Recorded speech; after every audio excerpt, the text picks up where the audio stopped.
Assalamualaikum warahmatullahi wabarakatuh. Bismillahi walhamdulillah. Wassalatu wassalamu ala rasulillah. Sayyidina wa habibina wa syafi'ina wa qurrati a'yunina wa maulana Muhammadin wa ala alihi wa sahbihi wa man tabi'ahu ila yaumil qiyamah. Subhanaka la ilma lana illa ma 'allamtana innaka antal alimul hakim. Qala rabbi shrah li sadri wa yassir li amri wahlul 'uqdatam min lisani yafqahu qawli. Amma ba'd. Faqad qala Allah Ta'ala fil Qur'anil Karim wa huwa asdaqul qailin a'udzu billahi minasy syaithanir rajim. La in syakartum la azidannakum wa la in kafartum inna 'adzabi lasyadid. Wa qala an-nabiy sallallahu alaihi wasallam man an'ama Allahu alaihi fasyakara wa btalahu fasabara wasa'a wastaghfara dakhalal jannati min ayyi babin sya'a. Shadaqallahul aliyyul azim, sadaqa rasuluhun nabiyul habibul karim, wa nahnu ala dzalika minasyahidina syakirin alhamidin walhamdulillahi rabbil alamin. Hadirin pemirsa, Assalamualaikum Nusantara TV One dimanapun berada. Semoga kita semua selalu dalam nikmat yang Allah berikan kepada kita. Allah senantiasa menurunkan anugerah kepada kita. Tentunya nikmat yang patut dan harus kita syukuri agar nikmat ini bisa menjadi bertambah sehingga kita mendapatkan karunia-karunia Allah yang lainnya. Sebab orang-orang yang bersyukur terhadap nikmat Allah, merekalah yang akan diberikan tambahan nikmat oleh Allah Subhanahu wa Ta'ala. Salawat dan salam mudah-mudahan selalu tercurahkan paduka alam, idola seluruh umat manusia. Dialah satu-satunya Nabi yang akan menyelamatkan kita sebagai umat muslim, yang rela bersimbah darah untuk perjuangan, yang rela menanggung beban derita umatnya saat kematian, dan Nabi yang rela berdoa mengadahkan tangannya untuk ampunan umatnya. Beliaulah baginda Nabi besar Muhammad sallallahu alaihi wasallam, Nabi yang kita harapkan syafaatnya nanti di hari kiamat, di saat tidak ada siapapun yang mampu untuk menolong kita. Amin, amin ya Allah ya Rabbal Alamin. Hadirin pemirsa, Assalamualaikum Nusantara dimanapun berada. Kita adalah orang-orang yang banyak mendapatkan karunia, mendapatkan banyak titipan nikmat. Tetapi kadang kita ini banyak yang tidak mau bersyukur terhadap nikmat itu. Padahal seandainya saja kita yang menjadi umat Nabi Muhammad diberikan oleh Allah apapun yang kita dapatkan, nikmat yang kita terima, anugerah yang kita raih, kita bisa bersyukur. Maka itu adalah salah satu ciri orang-orang yang akan masuk ke dalam surganya Allah Subhanahu wa Ta'ala dari pintu manapun. Maka ada satu pesan yang disampaikan oleh baginda Nabi besar Muhammad sallallahu alaihi wasallam kepada Sayyidina Ali karramallahu wajhah. Dalam kitab Minahus Saniyah, baginda Nabi berpesan kepada Sayyidina Ali, man an'amallahu alaihi fasyakara wabtalahu fasabara wasa'a fastaghfara dakhalal jannati min ayyi babin sya'a. Kata baginda Nabi berpesan kepada Sayyidina Ali karramallahu wajhah. Baginda Rasul berpesan kepada Sayyidina Ali, wahai Ali, siapapun orang yang ketika Allah memberikan nikmat, Allah menitipkan karunia, Allah membukakan jalannya anugerah kepada dirinya, lalu dia bersyukur dengan nikmat dan karunia serta anugerah itu. Yang kedua, lalu ketika dia diberikan oleh Allah cobaan, dia bisa bersabar, Dia bisa menahan dari apapun yang Allah berikan dari ketidaknikmatan. Dicoba oleh Allah, diuji oleh Allah dengan sesuatu yang sangat-sangat tidak enak. Lalu dia mampu bersabar. Dan ketika dia orang-orang yang berbuat salah, lalu dia buru-buru untuk bertaubat. Dia meminta ampun dari kesalahan-kesalahannya. Kemaksiatannya diganti dengan ketaatan. Maka kata baginda Nabi, orang-orang yang tiga ini dakhalal jannata min ayyi babin sya'a. Rasul memberikan garansi. Orang-orang yang ketika diberikan nikmat dia bersyukur. Ketika diberikan cobaan dan ujian dia bersabar. Ketika melakukan maksiat dan dosa dia lalu beristighfar, bertaubat kepada Allah, maka akan diberikan surga dari pintu manapun yang dia kehendaki. Subhanallah. Berbuat salah masih dikasih oleh Allah dengan hadis Nabi ini. Surga dari pintu manapun dengan catatan mau bertaubat. Maka yang pertama kita harus mendapatkan diri senantiasa bersyukur terhadap nikmat. Kita harus menjadi orang-orang yang berusaha untuk bersyukur terhadap nikmat Allah. Baik nikmat besar kita jaga dengan bersedekah. Nikmat kecil kita jaga dengan selalu beribadah. Apapun kondisinya dari Allah, kita tidak pernah tinggalkan sholat 5 waktu. Apapun keadaannya kita tidak pernah jauh dari Allah. Lisan kita, lidah kita, mulut kita selalu berzikir taqarrub kepada Allah. Maka ketika orang-orang yang dalam keadaan nikmatnya itu sedikit, karunia-Nya dari Allah sedikit, maka dia harus banyak bersyukur dengan lisan dalam berzikir. Sebab dengan berzikir maka akan ditambah oleh Allah ketenangan hatinya. Ala bi dzikrillahi tatmainnul qulub. Berzikirlah kalian, sebab itu akan menjadikan diri kalian tenang hatinya. Jangan ketika kita mendapatkan nikmat, alhamdulillah, lalu kita lupa kepada Allah. Kita meninggalkan Allah. Seakan-akan apa yang Allah berikan kepada kita adalah hasil usaha kita. Lalu kita tidak mau bersyukur. Kita tidak mau ibadah. Lalu apa bedanya kita ketika diberikan oleh Allah karunia yang banyak, harta yang berlimpah, jabatan yang tinggi? Apa bedanya kita kalau dikasih harta yang banyak lalu tidak mau menyembah Allah? Apa bedanya kita dengan Qarun?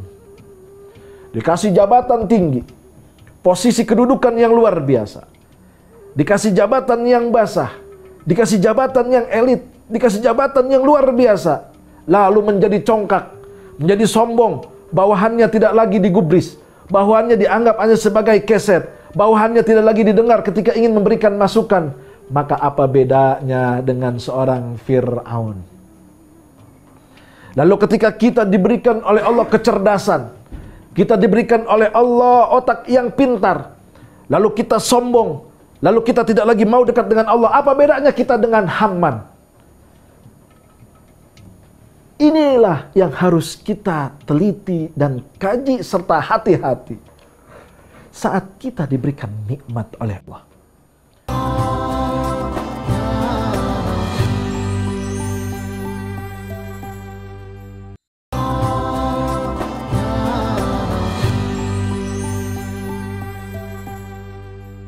Saat kita dititipi karunia oleh Allah, maka ingat, ada arus yang dikeluarkan zakatnya, infak sodakohnya.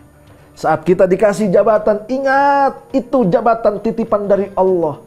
Tidak akan pernah lama orang menjadi masa jabatan. Maka jadilah orang-orang yang ketika dititipi nikmat oleh Allah, dia bersabar, dia bersyukur. Ketika diberikan karunia oleh Allah, dia bersyukur. Dan yang kedua, tatkala kita diberikan cobaan, anak sakit, hutang menumpuk, rezeki dikit, pekerjaan susah, bisnis hancur, perniagaan tunggang langgang, lalu kita tidak memiliki apa-apa, yang tadinya memiliki harta miliaran, hanya memiliki harta jutaan. 1 juta, 2 juta, yang biasa pemasukan kita puluhan juta, tapi sekarang hanya masuk 100-an ribu. Jangan pernah sedih. Yang harus kita lakukan adalah bersabar sambil tawakal, ikhtiar, berdoa dan berusaha di hadapan Allah Subhanahu wa ta'ala. Berdoa. Maka kata Imam Ghazali rahimahullahu ta'ala anhu, orang-orang yang ketika diberikan cobaan tidak mau mendekat kepada Allah, dialah orang yang lebih sombong dari Fir'aun. Kenapa? Dalam keadaan tidak berdayanya pun tidak mau bersujud kepada Allah. Dalam keadaan kepapaan, tidak memiliki apa-apa, lemah dirinya, tidak memiliki sesuatu yang dia banggakan, tapi lupa kepada Allah, tidak mau bersujud, malah tambah maksiat. Maka inilah orang-orang yang lebih sombong dari Fir'aun. Fir'aun sombong, banyak hartanya, tinggi jabatannya, tidak pernah sakit selama ibunya masih ada. Kita bukan siapa-siapa, harta tidak begitu banyak, jabatan tidak tinggi, sering sakit-sakitan, kok malah lupa kepada Allah. Maka kalau kita diberikan oleh Allah cobaan, bersabar. Dengan apa? Banyak bersujud kepada Allah. Ya Allah, tengah malam kita merintih, kita meminta, kita memelas, kita memohon, kita berdoa, ya Allah, bisnisku sedang hancur, bisnisku sedang tidak ada, aku dalam keadaan rugi dan berhutang. Maka berikanlah rizki dan karunia-Mu ya Allah. Kembalikanlah bisnis hamba. Hamba ingin membantu orang-orang yang lemah. Minta begitu sama Allah. Sebab apa? Tatkala kita dalam keadaan tersungkur, lalu kita bersujud kepada Allah, kita menangis, merintih, didengar oleh para penduduk langit. Merintih, memohon di atas bumi, yang mendengar adalah para penghuni di atas langit. Allah Subhanahu wa ta'ala selalu mencari hamba-hambanya yang mau berdoa. Ud'uni astajib lakum. Doa kalian, maka aku akan menjawab. Minta, minta. Jangan pernah malu. Allah Maha Kaya. Innallaha ghaniyun hamid. Allah Maha Kaya dan Maha terpuji. Yang cuma diminta hanya duit kecil. Yang diminta cuma jabatan kecil. Yang diminta cuma menghilangkan kesusahan kecil. Apa yang tidak mungkin bagi Allah tatkala kita mau untuk berdoa. Sekarang ini banyak orang-orang yang ketika dalam keadaan kesulitan, bukan berdoa, malah update status, dipasang di wall-wall Facebook, dipasang di SW status WhatsApp, dipasang di IG. Tak ada maknanya, tak ada manfaatnya. Orang lain yang akan mendukung kita hanya bisa mengatakan, yang sabar ya. Orang lain yang membenci kita akan mentertawakan kita. Beda. Tapi kalau Allah, ketika kita berkeluh kesah, kita bermunajat, meminta, memohon, mengadukan apapun permasalahan kita, kesulitan dan cobaan kita, kita memohon kepada Allah. Allah akan dengan senang, Allah akan lega hati untuk menerimanya. Fa inni qarib ujibu da'watad da'i idza da'ani. Wahai Muhammad, kalau umatmu menanyakan, di mana aku, sesungguhnya aku dekat. Aku akan menjawab apapun yang diminta oleh umatmu. Wah, indah Islam itu. Jangan lagi kita mencari-cari kesulitan dengan adanya musibah, tapi kita tidak mau bersabar. Maka kata Allah dalam hadis qudsi, "Malam yaskur ala na'mai." Siapa orang yang tidak mau bersyukur terhadap nikmatku, walam yasbir ala balai, tidak mau sabar terhadap cobaanku. Orang-orang yang seperti ini maka diancam oleh Allah, fal yakhruj min tahtis samai fal yatlub rabban siwaya. Kalau kita tidak mau bersyukur terhadap nikmat yang Allah berikan, kita tidak mau bersabar dan berkeluh kesah, kita nyalahin Allah terhadap musibah yang datang, terhadap cobaan yang menimpa, terhadap sesuatu yang tidak enak menerpa, kita protes kepada Allah, kita marah kepada Allah. Kata Allah, kalau orang yang seperti ini, maka keluar dari korong langitku, cari Tuhan selain aku. Bayangkan, begitu marah Allah, begitu murka Allah terhadap orang-orang yang tidak mau bersabar dan menyalahi takdirnya. Kalau kita diusir dari alam dunia ini, mau kemana? Semua semesta adalah milik Allah. Lillahi ma fis samawati wal ard. Semua yang ada di bumi, di langit, kepunyaan Allah. Kalau kita sudah diusir oleh Allah, mau kemana? Maka siapapun kita, tatkala ada ketidakenakan, ada sesuatu yang pahit, ada cobaan yang menerpa. Satu, kita munajat. Dua, kita bersabar. Dan yang ketiga, kita back to Allah. Kembali kepada Allah. Meminta, memohon, ya Rabb, kembalikan apapun yang telah Engkau berikan. Hilangkan cobaan ini. Sesungguhnya ini adalah sesuatu yang tidak membuat iman kami semakin besar, ya Allah. Tapi jika memang ini adalah cobaan yang akan membuat iman kami besar, tolong ya Allah, kuatkan iman kami. Begitu doa. Banyak kawan-kawan yang datang kepada saya, Ustaz, saya mengalami ini, mengalami itu, bisnis saya bangkrut, keluarga saya bercerai, saya ditinggalkan oleh anak istri saya. Ya begitulah pengalaman pribadi. Jadi apapun yang dikatakan oleh orang, diceritakan oleh orang lain, datang kepada saya, dia berkeluh kesah. Jawabannya cuma satu, sabar dan istighfar. Sebab apa? Dengan sabar jiwa kita akan semakin kuat. Dengan sabar jiwa kita akan semakin kokoh. Iman akan semakin bertambah. Iman akan semakin kuat. Dan dengan sabar kita akan mampu untuk senantiasa menerima rasa yang tidak enak ini, cobaan yang pahit ini dengan keimanan dan juga beribadah. Karena kalau orang tidak sabar, ketika diberikan cobaan, diberikan musibah, dia akan semakin jauh dari Allah, bukan semakin dekat. Bukan munajat, tapi maksiat. Tapi bagi orang-orang yang bersabar, mereka akan istighfar. Dan istighfar inilah banyak menyelesaikan masalah.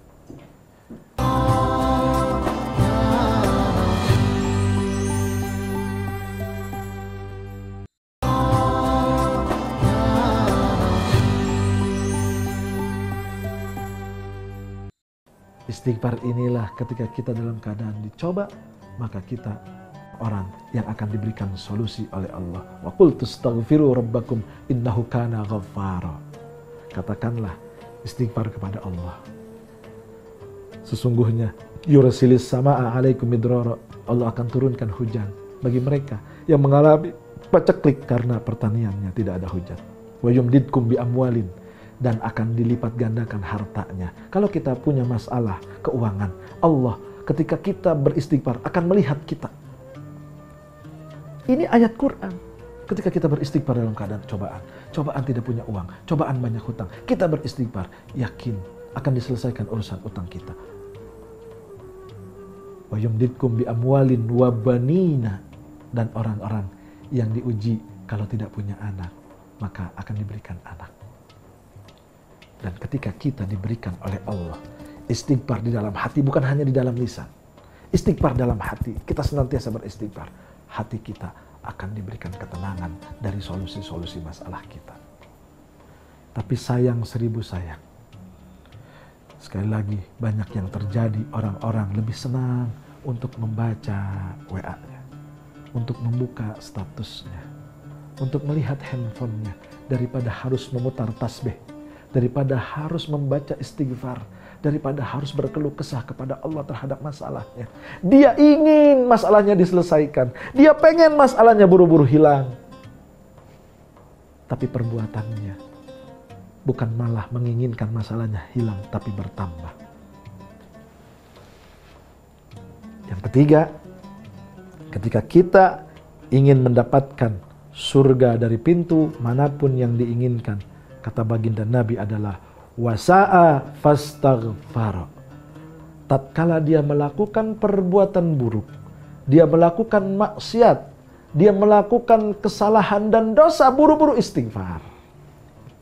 Dia ingat bahwasannya melakukan kesalahan dan dosa, dia melakukan banyak maksiat. Apalagi anak-anak muda zaman sekarang, walaupun kalian dikatakan masih lama untuk mati, tapi kalian sudah sewajarnya untuk dekat dengan Allah terhadap kesalahan-kesalahan kalian. Ingat wahai anak muda, Allah suka kepada orang tua yang bertaubat, yang beramal soleh dan beribadah. Tapi Allah jauh lebih cinta dan senang kepada anak-anak muda yang banyak melakukan ibadah. Tatkala dia dosa, dia buru-buru bertaubat. Jangan nganggap kecil, brother. Ya, jangan nganggap kecil kesalahan. Jangan nganggap kecil kekhilafan. Ini kagak banyak dosa, bahkan melakukan jamaah. Sekarang lagi tren, namanya gibah berjamaah. Waduh, itu kesalahan yang berjamaah, kesalahan yang luar biasa. Ngomongin orang, itu lagi tren di kalangan anak muda. Terus bully-bulian di status media. Terus caci-cacian, ledek-ledekan. Memang ringan dilakukan, tetapi sesungguhnya itu adalah dosa yang sangat berat. Allah tidak akan mengampuni kita. Allah tidak akan memaafkan kita kalau kita belum meminta maaf kepada orang yang kita bully, kepada orang yang kita caci, kepada orang yang kita maki, kepada orang yang kita gibahi. Ustaz, ya itu kan cuman kesalahan lisan. Apalagi cuman kesalahan lisan. Mohon maaf lahir batin. Kalau kita minum alkohol, kita berjudi, kita berzina, istighfar kepada Allah, memohon ampun kepada Allah, itu akan dimaafkan. Itu akan diampuni.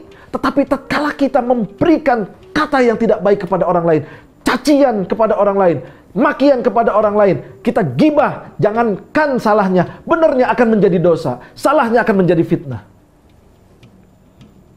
Dan ini tidak disadari oleh kita. Banyak orang-orang yang senang dengan dosa-dosa seperti ini. Maka kata Imam Syaukani bahwasannya lisanlah paling banyak yang melakukan kesalahan dan dosa.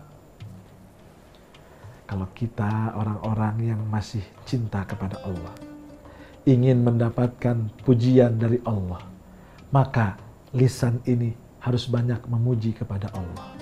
Ya Allah, kemarin saya banyak dosa dengan lisan saya. Izinkan hari ini dan selanjutnya untuk mendapatkan kebaikan, untuk mengeluarkan kebaikan dengan lisan kami. Kalau kita sudah baik lisan, maka hati pun akan ikut baik. Kalau hati sudah baik, maka pikiran akan baik, seluruh tubuh akan baik.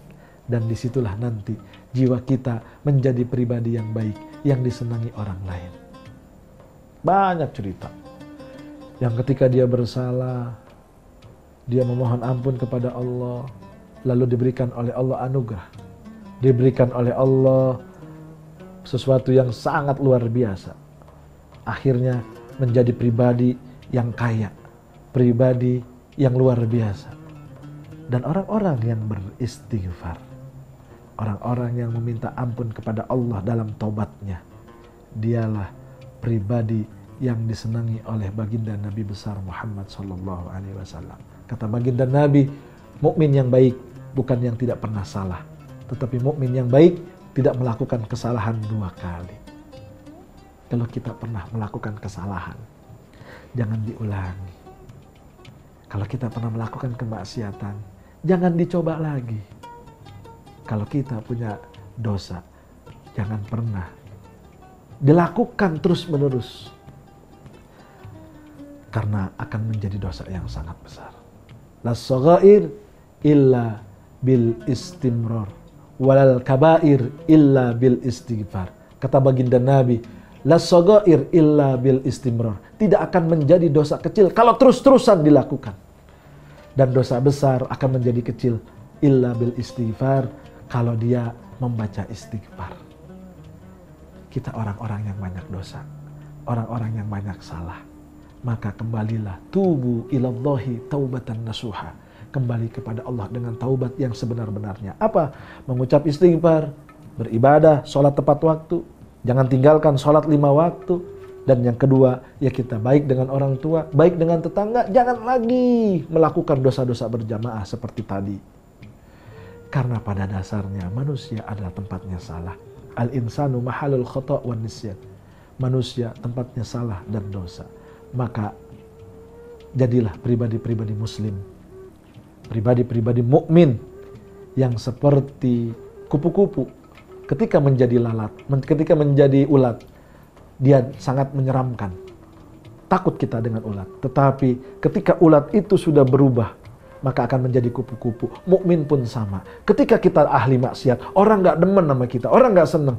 Tapi ketika mukmin sudah berubah dengan taubatnya, beristighfar kepada Allah, yakin bukan hanya Allah yang cinta dan senang, tetapi manusia pun akan sayang, akan demen, akan suka, akan cinta kepada orang-orang yang seperti ini. Mudah-mudahan kita bisa menjadi orang-orang yang beristighfar dengan dosa-dosa kita. Kita orang yang sabar dengan cobaan-cobaan kita, dan kita orang yang bersyukur dengan nikmat-nikmat dan karunia yang Allah berikan. Dan pada akhirnya Allah menatap kita dengan pandangan yang penuh dengan keridhaan, dan kita diberikan oleh Allah tempat di dalam surganya Allah Subhanahu wa taala. Itu saja yang dapat disampaikan, mudah-mudahan bermanfaat. Allahul muwaffiq ila aqwamit thoriq. Wassalamualaikum warahmatullahi wabarakatuh.